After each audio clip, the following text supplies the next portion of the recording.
Welcome to the True North Racing Podcast, your go-to show for all things racing from coast to coast.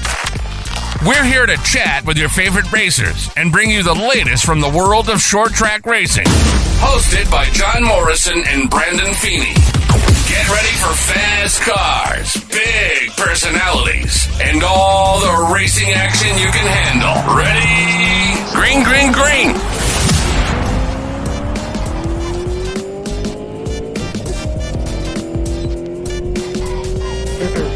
All right, welcome to this episode of the True North Racing Podcast. We have special guest Andy Jankowiak. It took me forever to learn how to say that name kind of properly. How's it going, Andy? Very, very good. How are you guys? I'm doing We're good. doing good. Happy Wednesday. Right? Yeah, happy Wednesday. Happy Wednesday indeed. Just got back from Charlotte, working at the Class Motorsports shop down there. Getting everything going for a big stretch of races we got coming up, and then we got one modified race coming up at Erie Speedway in a couple weeks. So we're just rocking and rolling, getting ready for that. So we have our team fundraiser coming up this Sunday. So we're gonna do that. Then we go to Erie, and then I'm leaving from Erie, going straight south, and then I'll be down there. Gonna do Rockingham. Gonna stay in Charlotte. Get ready for Talladega. Gonna stay in Charlotte after Talladega. Get ready for Kansas. Come home for a week, do Kansas. I'm going to fly home. I'm going to fly to Charlotte from Kansas so we can spend a week getting ready for the Charlotte. Welcome to the True North Racing Podcast, 1 week off your go-to show for all things racing from coast to busy coast. part of the year. We're here to chat with your say favorite week racers off like you're and not bring gonna you the try to latest from the squeeze world this of short modified track racing racing. in.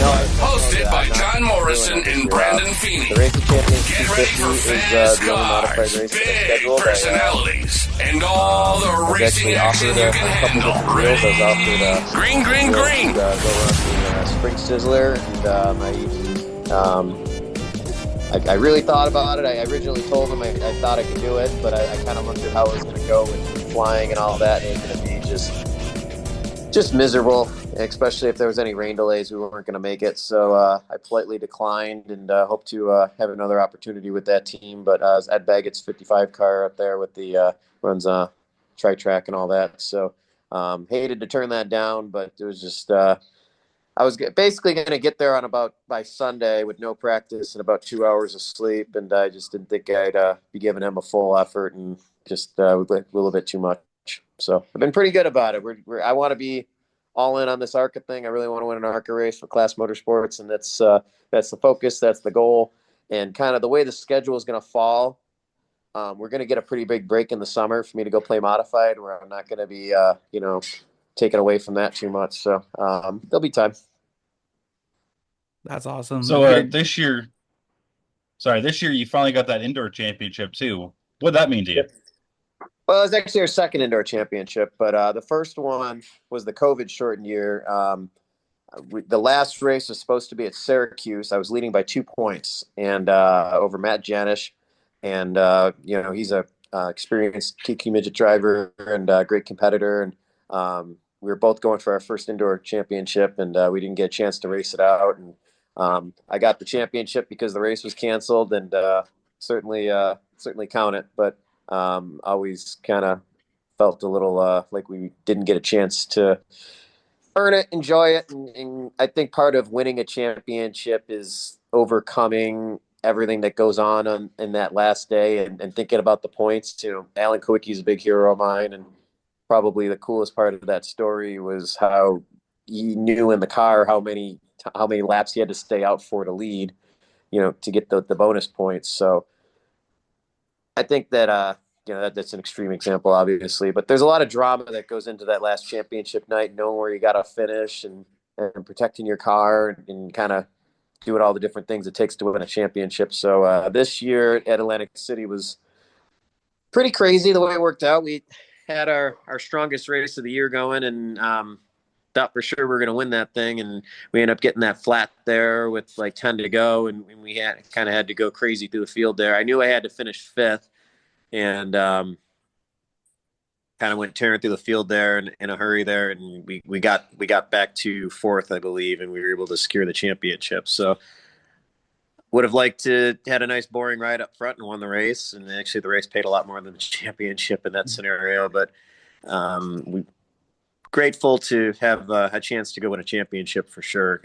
Championships are tough. I've lost a couple championships with blown motors on the last night in the ROC that kind of broke my heart a couple times there. And I believe it was back-to-back years. It was like 2018 and 2019 we did that with the 12X car I was driving, and we were, in good shape both nights, and both times we blew the motor on the last night. So a lot of heartbreak over the years with championships. So it's always special to be able to come away with one. And I've always been a driver that tries to win the race. I never seem to settle for second if I think I can win. And because of that, I've probably cost myself a couple I probably won a couple extra races over the years, but I know I've cost myself a couple championships too. So kind of being a hard charger, probably something I get from my dad, was something that held me back from winning a couple championships. So when I overcome that, it is pretty cool for me personally and our team.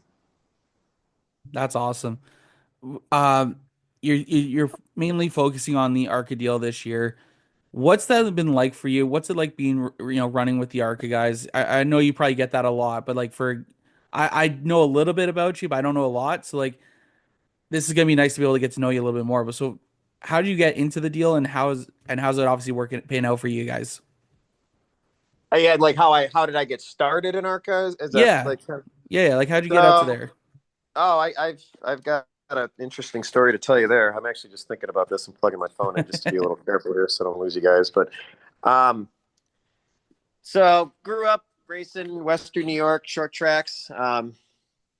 Always had ambitions of being a NASCAR driver someday. That was always the goal, always the dream, and something I never really let go of. And when you're younger, I always tried to win enough races, and you always check with whatever connections you got in North Carolina and everything you can do to kind of keep yourself relevant and try to, keep chasing that goal of maybe getting a shot at a truck or an Xfinity or an ARCA car. And, we won races over the years, and we won our championships, and we did good with everything we could do. And the phone call never came. And, it kind of just got to a point where I think I was 31, and it was actually the COVID year, and there wasn't a lot going on. And I always saved money over the winter, and racing was going to be canceled that year. Basically, it was like the start of 2020 when they really, everything, especially in New York, everything was going to be canceled. And I kind of looked at my racing budget, and I was fortunate enough that my job was something that was able to carry on through COVID. So I was working a lot more than I usually do, because usually I'm home working on race cars. So I kind of looked at all my savings and my budget and everything I had at my disposal, and I kind of just made a whim decision that if I was ever going to do it, now was the time. So I made a couple phone calls, and I was able to contact Kenny Schrader, and I purchased an ARCA car, and just something I just decided, and we just went for it. And I didn't even tell my family about it at the time, because I knew everyone would talk me out of it. But it was my life savings. At the time, I was putting money away. I wanted to get a house someday and do all the normal things people do. But Race cars are more fun, anyways. no, I couldn't let it go. It always bugged me. And I knew if I thought about it, I wouldn't do it. And I tried to talk myself out of it the whole time I was doing it. And right up until the day I was leaving to go to Kenny Schrader's shop, I, about talked myself into turning around 3 times, because it was just too crazy and too silly. And went down there and talked to Mr. Schrader, and he offered me a deal. Basically, it was my life savings. He was at a higher number, and I basically told him I only had this much money. It was everything I had. It was like my grandma's savings bonds. I cashed in everything I could get to this number. And he kind of, thought about it for a second, and he actually went 5,000 under the number that I said, because he said he didn't want to leave me with nothing. So he was my first sponsor in the ARCA series. So, but the deal came with a car, an engine prepared, and his crew chief would go to the track with me for the first race, which I only really ever planned on doing Daytona. And we just went for it. I hired a second crew chief, a guy, Mike Dayton. He's from Western New York, so I had a little bit of a connection there, and he said he'd come and basically just make sure the car was set up and work with the Schrader's crew chief, who he was friends with. So it kind of worked out really good. So I basically had 2 crew chiefs and my Buffalo guys. They all kind of donated, and we went down there with my 24-foot enclosed modified trailer, and we took a little ride down to Daytona, and we went for the test, and weren't very fast at the test. And I was driving home from the test, and I was going to store the car at my friend Andy Seiss's house, who I was just kind of getting to know. He was somebody that offered some advisement over my whim decision to buy an ARCA car, because he kind of knew the stuff. So I was calling and asking him questions as I got a little bit deeper and deeper into this. And the plan was to leave the car at his house. And when I got there, he started looking at it, and he said, if we worked on a couple things, we could probably get a little speed out of it. And I told him I had work. I think I was supposed to go back to work either the day after that or the day after, in 2 days. And he said, well, if you want to work on it, you can use my garage. You can sleep on you have a spare bedroom. You can stay here. And he offered it. And I thought about it for a second. And my crew girl Susie was with us, and I told her to take the truck and trailer home and leave me in North Carolina. I called my job, said I was going to be back for a month, and I sat in North Carolina, and we worked on that thing every day, and stayed down there for the test was in early January, and the race was Daytona 500 weekend. So I stayed down there for the better part of a month, and first day there, he told me that my airbox was wrong because the engine location was wrong. So I took my car that I just spent my life savings on, and I took my grinder and my cutoff wheel, and I cut the engine mounts out of the car, and I moved the engine and just started hacking away at it. And Andy Seiss at the time was working for a cup team, so he's 12-hour days. So he'd come home exhausted, but he'd come over to the shop every night, and he'd look at the car and say, okay, work on this. And then the next day I'd work on that, and he'd come home and say, okay, like this is wrong, try and fix this. And he'd come home the next day, and every day he gave me a little chore. And every morning I woke up in his spare bedroom. He called it the Harry Gant suite. And, got to the point where I was getting mail at the house, and, just tried to stay out of everyone's way best I could and tried to be quiet. But, certainly was a, big favor on his part, letting me stay there as long as he did. And we went back to Daytona with what we had, and first practice session we went right to the top of the board, and we sat P1 in practice until about a minute left. Ty Gibbs actually knocked me off the top, so we were second in practice. And that little practice session got so much attention that I started getting more attention on social media, and we were able to kind of spin that into some real positive feedback, and we got a feature highlight in the race through the help of my buddy Carl Fredrickson, talking to the Fox guys. And that little feature that they did on the broadcast, it really got me a lot of attention that turned into a lot of sponsorship. And that sponsorship was enough to get me to Talladega. And same thing, we ran good there. We finished 8th at Daytona. So the car was in one piece, and we went to Talladega and finished like 7th, I think.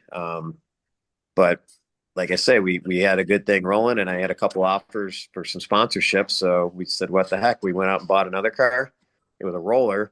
Stole the thing. It was actually a show car. It had no parts on it. It was a body and frame, and came with spare parts, but it was all kind of mismatched stuff. It was like it was actually Our Motorsports. They had gone Xfinity. So basically they had a show car. There was an ARCA car that was out in the showroom. We bought that and all their spare ARCA parts. So we kind of moved everything back to Andy Seiss's house, who I basically, was living with him at this point. And we took all the engine, seat, everything out of the super speedway car. We put it into this car in 10 days, and we made it to a Charlotte test. And we were able to, we went good there. We finished 9th at Charlotte, and we took it to Pocono, finished 8th there. And then Ted Marsh saw what we were doing.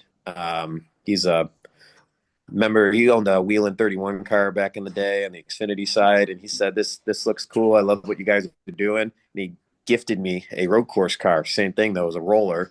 So we had to take the engine, seat, everything out of that car, put it into that car. And we went to Watkins Glen, and I was able to kind of keep stuff going like this for a couple of years. And eventually one of the guys that was sponsoring me very early on, Kevin LaPierre, basically saw that I was starting to run out of luck. We had a couple crashes. I was having a hard time keeping up with stuff. And he said he wanted to own an ARCA team. And I told him I had this guy, Andy Seiss, that's been helping me. He wants to manage a race team, and maybe this could be the dream scenario, and I could just take a step back and kind of be the driver. And that's where Class Motorsports came from. It's KL, Kevin LaPierre, AS, Andy Seiss. And for the last 3 seasons now, I've been the driver of the 73. They let us keep the number on there, and I brought what little I had to the deal, and Kevin has just been adding to it and rebuilding it and making everything better. And now we have a full transporter and a full team, and we're kind of going out and doing this ARCA thing. So That's is your current super speedway car? What's that? Is your super speedway car still the original car you bought? Yes, that's the one we raced in Daytona. So it's funny you say that. This Talladega race is going to be the first time I run a super speedway race without that car, because we finished Daytona, but there was a lot of wreck stuff on there, and it actually when I got hit, I didn't even know it, but when I got hit in that crash, it smashed the footbox into the cockpit, so it needs interior tins. So it was like a total rebuild, and we had a second car ready that we were trying to sell to a paid driver, and we weren't able to put any deals together, so we basically had a complete car sitting there, and it was hard to ignore. So we're going to take the other one over to Talladega. So, but yeah, no, we call that car the car we bought from Mr. Schrader. I name every car, and that car is named Mary because that car was the Hail Mary. That was my life savings, everything I had for the dream. And so that car is nicknamed Hail Mary. So she gets a race off. We're going to rebuild her for next year. Now, Feeney was telling me a bit ago that you have started your own podcast. Yep. What is the show called, and what is it about?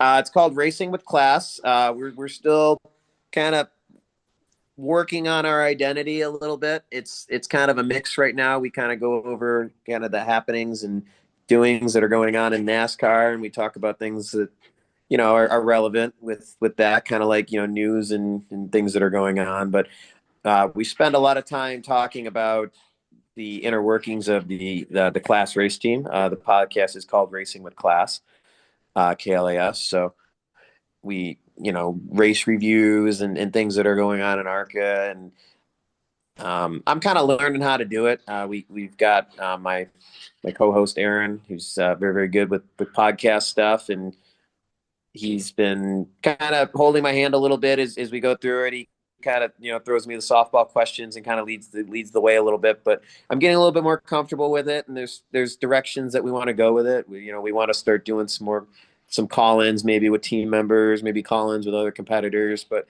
my goal with it is to I always like to stand out. That's kind of the trademark, right? But try to shift it to where we're more focusing maybe on ARCA related stuff, maybe like the NASCAR regional stuff that doesn't get as much attention as like the Cup side.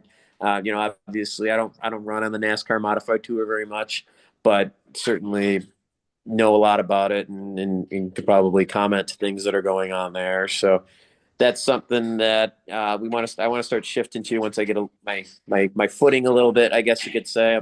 I'm still working on my presentation and talking and not fumble with my words a little bit, and in just overall just being prepared to kind of lead a podcast, because that's a different can of worms, as I'm sure you guys know. You got that right. I know Feeney gave it a shot, and it's a lot harder than it looks, eh, buddy? Yeah, now I have a John that does all the backward stuff, and I just have to show up and be pretty once in a while. It's great. So I have an idea for you, because you like to do weird things. Like you won a wheelbarrow race this year at Daytona. I seen that in the short clips and stuff like that. So last year, with your one-liner in the middle of the green, white, checkered, yellow flag at Daytona, you became kind of the most famous guy in ARCA for a while. This Yeah. year, you got Cletus coming through and getting a lot of attention. Could you make him a bet for like your sleeves versus Cletus wearing a bandana? Who does better at Talladega? Oh, I'd win that bet, but we'll see. Is he racing Talladega, as he said? He said on the Dale Jr. download he was racing Talladega. That'd be cool. Yeah, no, any kind of collaboration. He's bringing a lot of fun to it. I will say, I will say this, just watching all his clips and all that, a lot of guys. I think he's having a lot of fun with it, but I do think when you watch what he's doing out on the racetrack, I think he's taking it serious, and I respect that, and certainly he's probably getting a lot of attention for some of the well scripted and funny humor that he's bringing to it, but I think when you see him out on the racetrack, I mean, he's out there, he's missing wrecks. I got around him a couple times in practice and all that, and he held the line really good. So I'll give him a lot of credit for doing a good job on the racetrack. I think, as somebody, I'm not to his level, obviously, but as somebody who tries to bring some humor to it and have a little fun with it, as much as I do that, once I strap the helmet on, I want to go win and I want to get serious. And I think, I see that in kind of what he's doing out on the racetrack, even if he's not always showing it and trying to keep it a little light and fun. So I think he's a great addition to the deal, and any kind of collaboration that I could do with him is certainly good for me. Obviously, I'm out here trying to chase sponsors and make things work on my end. And the way that racing works these days, just with the amount of money it takes, with the engineering that goes into everything, and all the little stuff that just adds up and adds up. You gotta have good partners involved, and I'm lucky to have good partners involved. We do have some open races, and we're trying to always secure more. But I think anything you can do to shift the spotlight towards your team and be a positive influence to people and make people laugh and be a little bit fun and just in general, just bring something positive to racing. I think it's nothing but a good thing. And, certainly everything that Cletus is doing is bringing a lot of eyeballs to what we have in the platform with ARCA. And, he's out there taking it serious when he's on the track. And, so I got nothing but respect for that. Before we get any further, because I know we're only going to do about half an hour, so we're almost out of If it time. runs a little long, no worries. No But worries. we have a segment on our show that I want to get to because it is one of my favorite ones, and it's our tailored to you meeting design fan question period. Earlier today, we announced that you were coming joining us on the podcast tonight, and we actually got a few questions for you. You up for answering them? Sure, let's do it. All right. From Instagram, William_Trillium. He has two of them. First one is, what is your favorite type of car to drive, and what is the hardest? My favorite car that I drive is the indoor 3/4 midget. It is what it is. It's just so much fun. I can't get over it. I love going to Charlotte and all these places, and when I'm there, whatever track I'm on is my favorite racetrack in the world when I'm doing it. And you know, going to Charlotte and Watkins Glen and Daytona and all these places, it's never lost on me and how cool it is, and I'm always just takes me back really to just really think about how cool it is that I get to do it, and it's always awesome. But um, just the pure fun of it, and just wild, out of control, crazy, just good hard racing is the indoor midgets really is a lot of fun for me. So kind of where I came from, and I'm always gonna love it. And if you ask Tony Stewart, he'd probably tell you a sprint car, and so I guess maybe I'm no different in some ways. Or Kyle Larson, he'd probably tell you some dirt car too. So doesn't mean I don't acknowledge how cool it is and how lucky I am to be able to do everything I'm doing. But probably the indoor midgets, just raw fun and just strap the helmet on and go racing. That's probably the most fun I have, is doing that. Hardest car to drive. Probably the biggest challenge for me in recent years has been doing my one road course race every year. It's just such a different animal from everything that I've ever done, with the downshifting and the upshifting and everything you got to do, and how you brake differently, and in late apexing and everything that you got to do to get around. And I've really enjoyed the challenge of that, and we were able to get a top 10 at Watkins Glen last year, 2 years ago. Last year, we didn't have a great race, but we did okay. We were like 15th or 14th or something. But probably the most challenging thing that I'm doing right now is the road course stuff, and probably only doing it once a year or two. We usually try to get me as prepared as we can be, but certainly the road course stuff's probably the hardest thing that I do. Oh, I can only imagine. And our second one from William_Trillium is, what track in Canada would you like to race at? Varney is my favorite. What track would I like to race that I haven't raced at, or that I have raced at? That you haven't yet. That I haven't yet. Well, Varney is my favorite since I jumped all over that question because my two favorite. I mean, like Lancaster and Holland are my home tracks. They're always gonna be my favorite. But Varney's like awesome. I love Varney. So, as far as tracks I haven't gone to, I'd have to think about that. I've gotten up there quite a bit actually. It would have been cool to be able to race Barry before that went away, but I don't know if anything comes to mind because the tracks that I've kind of been able to see are certainly ones that I've gone to, but I guess probably a better answer to the question is just how much I really do appreciate all the racetracks they have up there.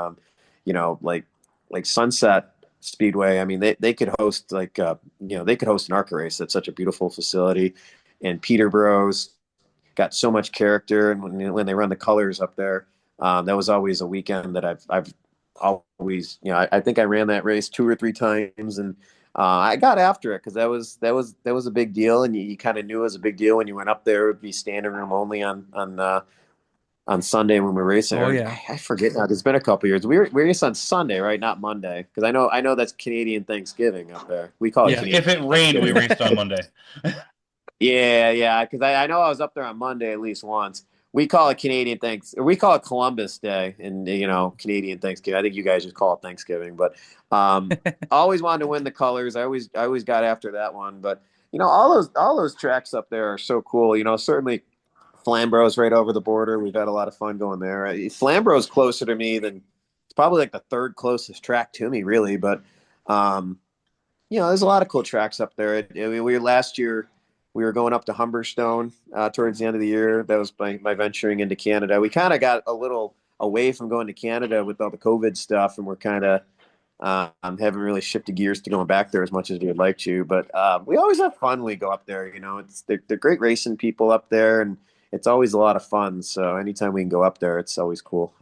Wish someone would do something with Jacassa or Cayuga, whatever it goes by now. It's a shame to see that place sitting.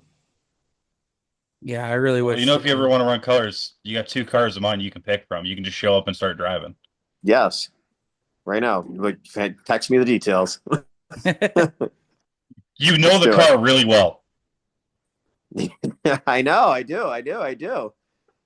Is it all together? It's racing this year. God, I won 10 in a row in that car once. Over at Wyoming County International Speedway.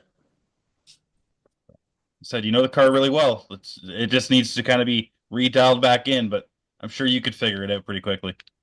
Known as the Bird car. So we bought it from a guy named Billy Bird. And for whatever reason, we get too many cars around here, as you can see in the background of my phone, and we just need ways to identify cars. And they just kind of, whatever pops into your head is kind of the name it gets. So that's the Bird car. Painted it the ugliest orange the whole time we had it. Like I wanted one orange and it came out the wrong orange, and it was like this creamsicle orange, just hideous. But that car was good. We won at Spencer Speedway with that car. We won a championship at Wyoming County International Speedway with that car. I was owned by Jim Salzbeck, my original car owner, one of my mentors, and a lot of history. I'd come run it. Do it. Yeah. Before we get too sidetracked. So we got a couple more fan questions from Facebook. Zach Lynch asked, "What's your favorite racing memory?" Man, I could probably think about this forever and come up with 100 different answers, but probably it's tough. Probably going to Daytona for the first time was amazing. Winning the ROC 250 was, a big accomplishment. But I think for whatever reason, I got so invested in winning the Gamblers Classic at Atlantic City. And it was just one of those races where it would slip away every year. We always had, the fastest car, and I'd have dreams about winning the race, and I'd come into it every year like I'm going to win, and something would happen. And the one year in 2019 when it just finally happened and we clicked off lap 40 and I saw the checkered flag, just I just remember breaking down, crying in the car, and it was just super emotional. And I think probably those emotional moments are probably the ones you remember probably the most. And I'll always remember that, just taking that victory lap, and I was in the car, just bawling my eyes out, and we got out, and it was just a great feeling. And that was kind of that moment. I just feel like kind of shifted gears for me, because I got over this hump of something that bothered me, and I don't know, it just changed so much for me, just mentally, and you know where I thought I was going, what I wanted to do. And it was only a year after that I made that winning decision to go buy that ARCA car, which turned out to be the smartest thing I ever did and changed my whole life. So I don't know if not for little things like that, giving me confidence and making me, believe in chasing dreams and goals and all that, that I don't know if I would have got there, and I don't know if I'd be living this cool life that I'm living now. So, probably the first Gamblers is one that certainly comes to mind, but there's a thousand of them. The first time I won my dad's memorial, my dad and my uncle's memorial, and just my first laps in a race car, just getting the street stock out. And we won a heat race my fourth time out, and I remember for my fourth time in the car, it was a borrowed car, and I had a tow dolly and no tools, and I was just begging people to take me to the racetrack. I was like 16, and I remember the fourth time out, I won the heat race. I was just mowing the lawn all the way down the back straightaway, just like no one was going around me, and I won this heat race. And I got out of the car, and I was like all up happy, and I called my mom. I'm like, mom, like I can't. Can you believe it? I won the heat race. And she's like, "Oh crap, I'm still signing in." I'm just like, "Ah." So I'm very blessed to have about a million memories like that, and just a lot of cool moments and a lot of happy moments. And I get to share this racing life with so many people and so many family members, and it's just special. I couldn't be more blessed. So also from Facebook, we have Spencer Riddell wants to know if we're going to see you in a dirt modified in Canada again this year. I was kind of going to Humberstone just because it was going away, and I wanted to get up there and get up there a couple more times. But we kind of do the dirt mod stuff just kind of as a side thing for fun. It's our home built car with my crew guy Ricky Hochter and home built engine. And there's going to be a day in my life where I'm going to be a dirt racer, and after, it's way in the future. It's after ARCA and all that, and I'm just sort of prepping myself a little bit each year, just going out there a few times and making sure I know how to do it. So the dirt stuff's kind of just for fun. My favorite tracks to go to are more down in Pennsylvania, like Oil City and all that. So we have a blast doing that. But I get my ass kicked enough at Ransomville. I probably don't need to go to Merrittville and get my ass kicked even more. So we'll see, though. You never know. My car owner Ricky, he's like a 67-year-old version of me. So if we get a bug up our ass, we're just gonna go. So if a couple things rain out and the thing's sitting on the trailer, you might see me. So what you're saying is Andy J at Oshwegan Speedway. Do they run 358s up there? I think once or twice a year, I think. I'll have to look. Yeah, maybe I'd do that. That's one track I'd love to see. There you go. That's my answer for the Canadian track I gotta go. There we go. I'm looking up right now. Weekend. No, that's one. So while he's looking that up, I'm pretty close with the Hodicks, and they go up there a lot with the sprint car deal, and that's one I've always liked to see. So that's what I really want to do. So I want to race a sprint car someday. One. Sprint I'm cars only allowed to have great to watch. Yeah, I'm only allowed to have 10 things going on at a time, and that would make like 24. So I gotta pump the brakes somewhere. But someday I want to run a sprint car. I love, like I say, like I love the indoor midget so much, and the reason I love the indoor midget so much is because it's just unbelievable, fast, quick decisions, lightning reflexes, kind of the things that I'm, I guess I'm probably, things I'm better at in a race car. We all have things we're good at, things we're bad at. But one thing I've always had was pretty good reflexes. And one of my, there's plenty of things I'm bad at too, for sure. But but one thing I've always kind of thought was one of my advantages is good reflexes. And I think that's where the indoor stuff kind of suits me so well, just quick. So I've always looked at sprint cars and said, yeah, that's something that I'd like to try someday. And I'm sure they'd get my butt kicked there for a while, but it's definitely a challenge that I would welcome someday. So I looked it up. There is no 350A mod race. They only have the I didn't think UMP they versus did. Canadian modifieds when the World of Outlaws come and visit in May. Okay. Well, I got to talk train to put me in a sprint car. um, Or get Glenn to put a 358 race on because I think he owns one. Yeah, I think Glenn owns everything. at this point, it looks like it.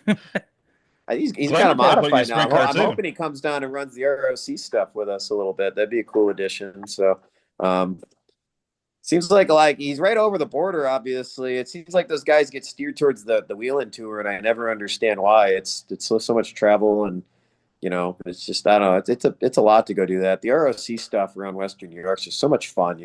One day you're in, you're out. Four tires.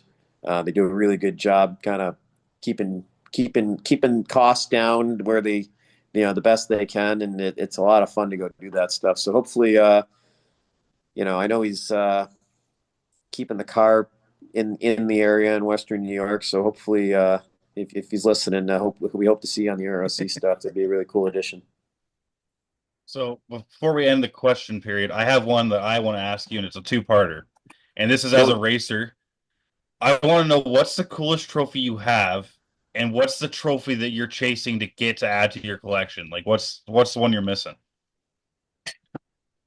Um, winning the race of champions is cool. Winning the Gamblers Classic was cool. I could sit here and brag all day about all the cool things, but um, you know, I always But kind I of mean, think like, about what just I want. trophy-wise. Oh, like actual trophy. Yeah. Well, the ROC trophy is probably the coolest, but it's kind of like the Stanley Cup. You only get to keep it for a year. I won right before COVID started, so I got to keep it for like 2.5 years, and I had a lot of fun with it. But it's the same trophy from the '50s, so physically possessing that thing, I always joked, that I had, I won the race of champions, right? And I always joked that I had Matt Hirschman's coffee table for 2.5 years because Matt Hirschman's won it like 10 times. So that was always my joke with myself, like, "Yeah, look at me, like I'm a good race car driver. I got Matt Hirschman's coffee table, and he can't get it back till he wins." But then he won last year, so it's back in Pennsylvania. It was probably between him and his dad. They probably won it 15 times. So, that thing's probably spent more time in the Hirschman living room than it, has anywhere else for sure. But that's a cool trophy. That's not one that I can say I currently possess. Like that's actually what we're getting that car ready for in the background. I'm gonna go try to get it back for a few months, but we'll see how that goes. But hopefully that works out. But that's always that was but the gamblers trophies are really cool. I'm trying to think because there's been so many. I try not to sit and stare at them because I usually try to put them away because I never want to feel like I've accomplished anything because then you're not hungry. So I try not to dwell on them too much. But um, probably those are the couple that stand out. But I'd have to really go back and think about it. I never got like a really super tall trophy. Like me and Joey Payne joke about it because Joey Payne, when they originally did the Atlantic City race, they give these like 9 foot tall trophies away. And now they do like the cups, which are cool because you can drink out of them in the bar, so it's actually a better deal. But when I started winning them, they were after the tall trophies. So we always joke. I always joke with him. He always says, "Well, I got a bigger trophy." I said, "Well, I've got 4, and you've only got 2, so I'm just going to stack them." So, um, but trophy I want to get is the Spring Sizzler. I want to win an ARCA race. That goes without saying. We're good enough to do it, and I'm going to do it. We're going to do it, and we're going to be salivating on the front stretch, and going to go crowd surf with the team, and it's going to be awesome. So I can't wait for that day. But on the local level, modified level, the Spring Sizzler is a race that I have to win before it's all over. So that's one that pops up too. So that was definitely not the question I thought Feeney was going to be asking you because we had already discussed another question that we were going to ask, and that's what I thought he was going to ask you, but he You bailed on guys are me. good. I don't worry about time or anything. But I have one final question before we start wrapping up here, and that is, what is the best track food you have ever had? Well, I'm a vegetarian, so I'm weird. So it's tough for me to pick one.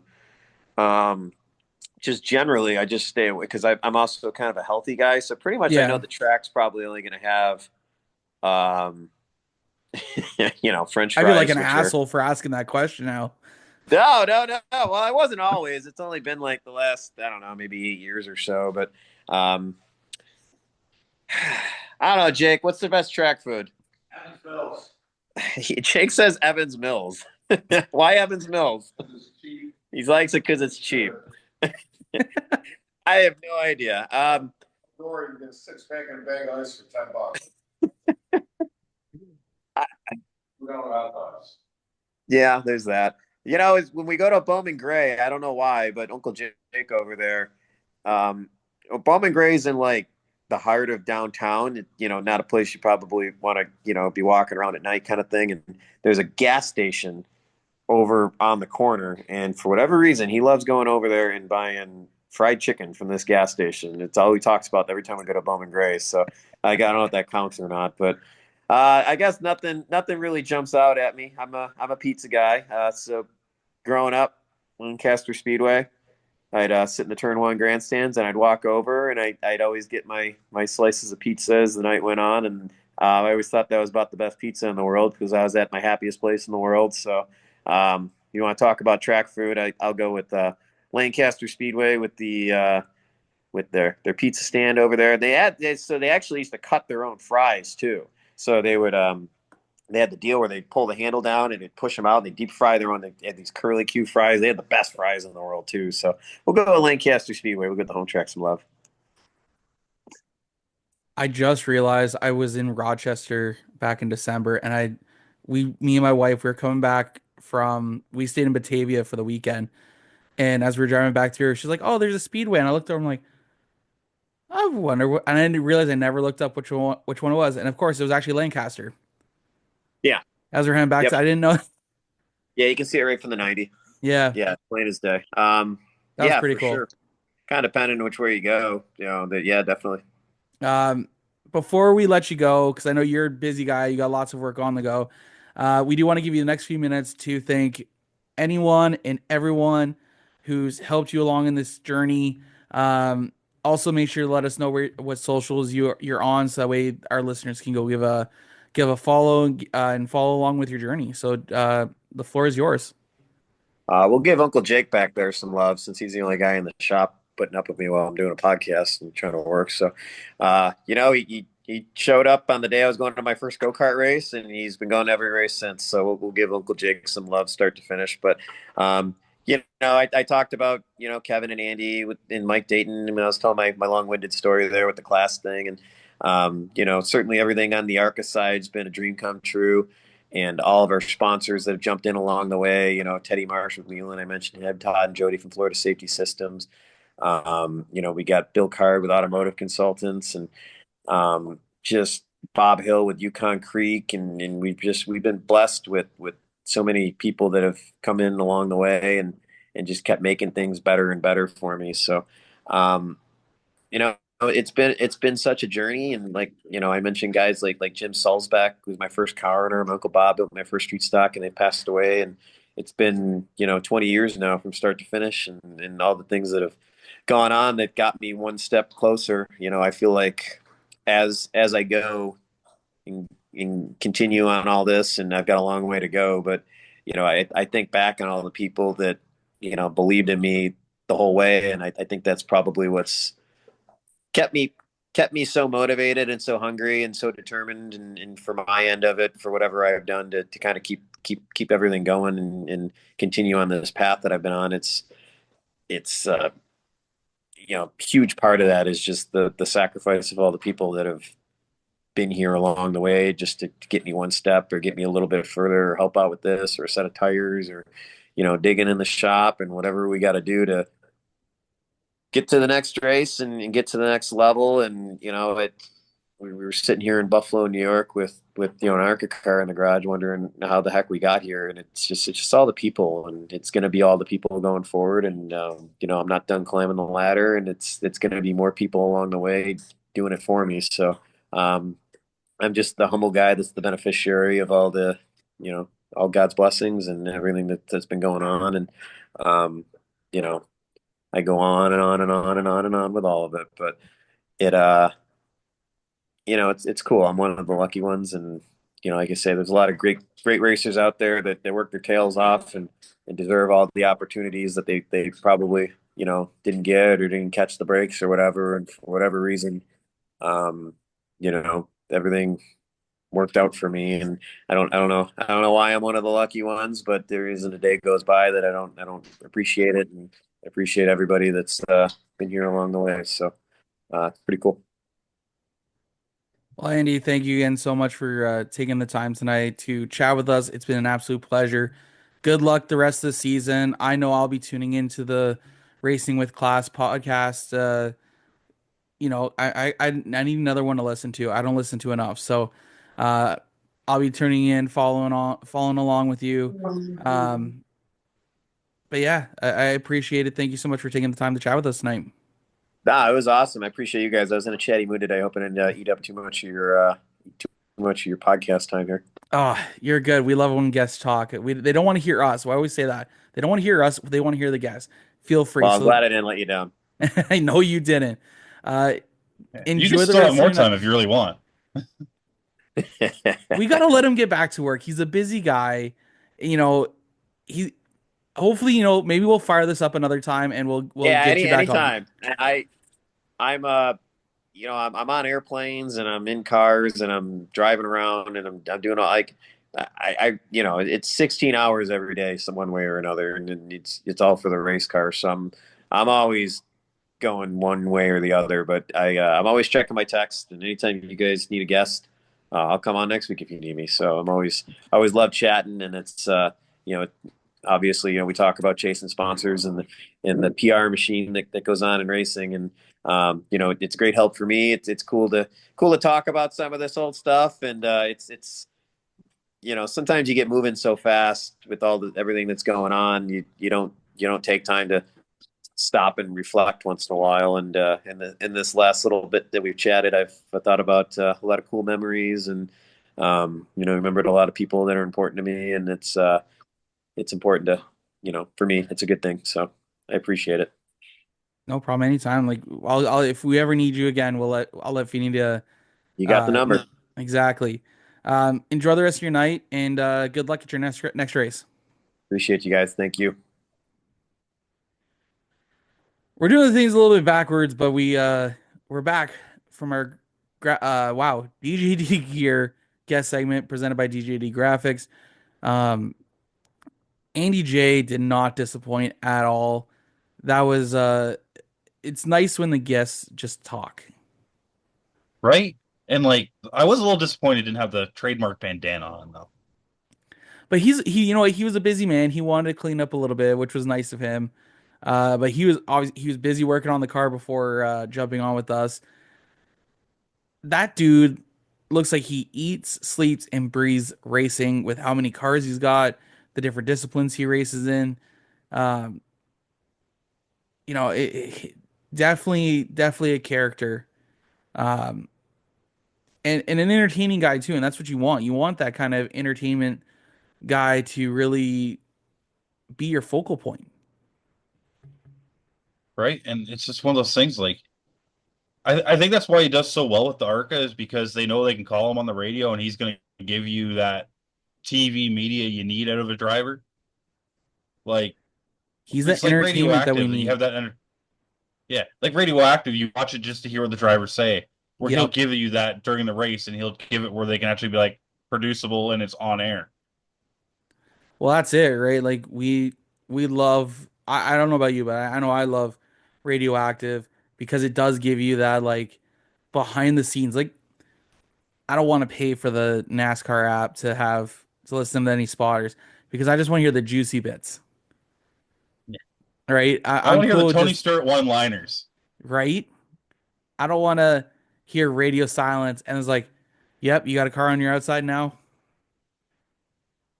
I want to hear. I want to hear just constant talking, not. But I get it though. Like that's not how it happens. Um, Radioactive has trained my brain to think that they just talk the entire time. I mean, the few times I've had spotters, it's kind of been like that, but that's also me. Yeah, I mean, dude, you're singing in the car before you even go out on track anyways. Oh, and the thing is, if I can talk back, I'm usually talking, crap all the way down the straightaway and then focus in the corner. But that's when the spotter talks to me. So it's like straightaways are my time to talk, corners are his time. Yeah. Uh, we're not going to take up too much more time of the night. A couple things I do want to say is one, I got to thank Haley Hill from Driving with Haley for being the presenting sponsor. She just started her new job. So if you are looking for a new vehicle or a used vehicle, contact Haley Hill today. Uh, I'm sure we're going to get a phone number if it's not already the same one. But you guys can contact her on Facebook, Driving with Haley, or yeah, I guess that's it for right now. We should be resuming the vehicle spotlights very soon. So this one we kind of skip because like I said, we're doing a midweek recording because when you guys hear this, it's gonna be April 7th, but the day that in question that we reason why we had to is because it's my anniversary. Um, so I do want to send a big happy anniversary to my wife Jacqueline. Thank you for putting up with me for a year of marriage. Um, hopefully we'll see what year two brings for us, and hopefully good things come for us, and that's all we can hope. And next week we get to recap what my dinner was like, though, because we're going back to the We place get we got asked, married. do we get to pull off maybe some taco questions for somebody No, we were talking about off air? no, Oh, well, no. we could ask how they were. We're not going. No, but I thought you said possibly someone I goes. will just zip it. I gotta read everything and figure it out. Okay. Well, by the time this comes out, it'll be after anyway. That. Oh yeah, I guess that's true. Yeah, Well, that's dumb of you me. have to I do it don't on know. Facebook and all that stuff. Yeah, I Yeah, guess people are gonna listen to this beforehand. But regardless, whoever went, hopefully you guys enjoyed the tacos. If we still do this, if we didn't, I feel like an idiot for talking about it. But um, won't be the first time we felt like idiots. Won't be every the day, last. every day I feel like an idiot. But man, it's gonna feel weird. We got about 10 days off here before we jump back in. Next time we're on, who the heck are we on with next time? Why do I always forget this kind of stuff? Like Only it's you my had a job. list. No, I'm the only one with a list, and I put this That's year it. I If did only it. you had a list. If only I had a list. Who's next? Hey, just saying, if someone goes, we need to know how much the shirts are so they can bring shirts back for us. Yeah, We need some Andy J shirts. yes, we do. Next up, we have Mike Norris from the Ontario Pro Challenge, who's going to be joining us. Then we'll have Corby Daniels. Oh, and there's also a day in there. We're doing a midweek recording as well because we're gonna have Justin Collison in there. Remind me after this. I got to get him in the schedule, put him in the actual schedule area. Um, we'll have Corby Daniels, Beef. Remember Beef from Motorama, from Dirt Beers. We're gonna That's what have I was him trying to on. figure who Corby was. I'm like, you should It's have Beef. said beef. Then we got Robbie Sykes. We're gonna talk to the Ontario Off Road Racing guys in May 11th. Corey Halbert is going to join us, and then we're going to be joined by Pops Campbell at the end of May. And then we're going to have a special diecast episode June 1st with myself, you, uh, Brady Cox, Jeremy Barton, and Cam Harris, Cam K. That's going to be interesting. I'm actually gonna message Andy right now if he has any diecast of his car. Oh boy. Uh, What? there's If he's coming to race my car, I want a diecast. That's true. Well, there's not much for us to talk about tonight because we're 3 days removed from recording. So we're gonna let you guys enjoy the rest of your night. Thank you to Haley Hill from Drive with Haley for being the presenting sponsor. Thank you to Jay Pepin and Pets Pro Painting for being the presenting sponsor of our opening segment, even though we didn't do one. So this is the quote unquote opening / closing segment. Got to thank Taylor Team Media Designs for being the fan question period. Darren Dryden, DJD Gear, DJD Graphics for being the presenting sponsor of our guest segment. Uh, yeah, well, we're less than a month away from practice, and I'm excited. I think there's a few places that start practicing this month. Yeah, Like there is at April the 26th. 22nd. I know Flamboro's the 26th. Isn't there a dirt track that's in like 2 weeks? Maryville, I Yeah, think. yeah, Merrittville. So If I don't have the kids that weekend, I know where I'm going. for pizza. Getting that damn pizza and smokehouse.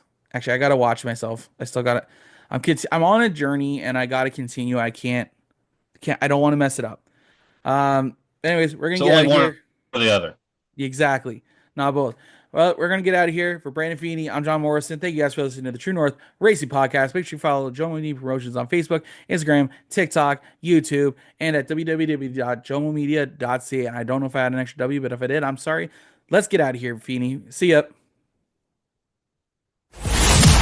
Thanks for tuning in to the True North Racing Podcast. Be sure to follow us on social media for more racing content and updates. You can find Jomo Media and Promotions on Facebook, Instagram, TikTok, and at jomomedia.ca. Until next time, keep your engines running and your belts tight.